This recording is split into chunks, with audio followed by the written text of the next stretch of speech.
Okay guys, we're gonna talk about parts of a plant. I sent this chart to your parents, and so they have this, and what I need you to do right now is to pause, and you're gonna cut out every little rectangle, okay? Just like I did. So pause this, cut out your rectangles, and have a white piece of paper ready. Okay, you are back. So I'm using a whiteboard, but you're using paper and a pencil or colored pencils or crayons. And we have our parts. So the first thing you're gonna do is you're gonna glue the piece that says parts of a plant. You're gonna put glue on it and put it at the top of your paper. And now we're going to draw parts of a plant. Remember, I'm not an artist, but I'm gonna try my best and you're gonna follow along. We're gonna draw a flower in this case. So I'm gonna draw a little circle in the middle, and I'm gonna draw some petals, okay? I'm also gonna draw some dots in the middle. Those are gonna be seeds, okay? You can pause if you want. So I did a circle, I did little puffies for my petals, and then little dots for my seed. And yours might look a little different, and that's okay. Now we're gonna do a stem that goes all the way down. Nice long line. And I'm gonna draw a couple leaves. I just make kind of like lopsided C's. And then I'm going to draw the ground. You can do this with different colors. I'm just using purple, but you could use brown or yellow or pink or orange, whatever you want. This is the ground, and under the ground we have the roots. I'm drawing kind of squiggly lines. That's what they look like, all right?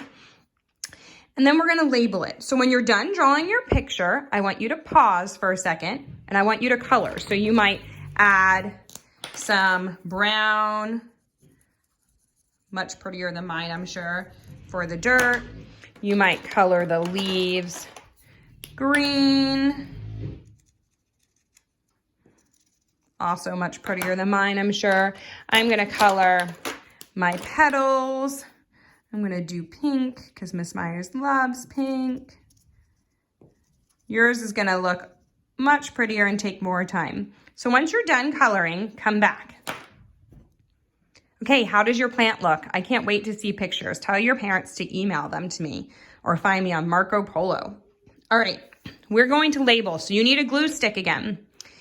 The first thing we're gonna label are the roots. Root, R-O-O-T. You're gonna take this and put some glue on the back and paste it down by the roots. The roots go under the soil and they help anchor a plant. That means to keep it in the ground.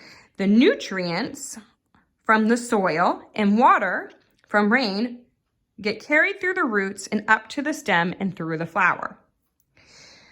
Let's talk about the next piece, the stem, S-T-E-M. Put some glue on the back and label your stem. That's that long piece going down there. The stem helps to carry the flower upright or the plant. It also transports all those nutrients and water from the roots in the ground through the flower. Leaves are important. L-E-A-F, leaf. Go ahead and glue that one down. The leaf, they are needed because they get sunlight from the sun and do something called photosynthesize. They take all that sunlight and use it as a nutrient to help the plant grow and turn green. Then we have our pretty flower, F-L-O-W-E-R. Here's our flower. Our flower attracts things like bees and butterflies. And what those flowers do is help those creatures come and they pollinate. So they take a little bit of the pollen from this flower and bring them to another flower or tree. And when they do that, sorry about the noise in the background, when they do that, they are not only creating food for the butterflies and the bees, but they also, then the bees can create honey, and they are helping the plant grow. And then we have seeds right there in the middle. The seeds will eventually fall out of this flower and land in the ground and grow again.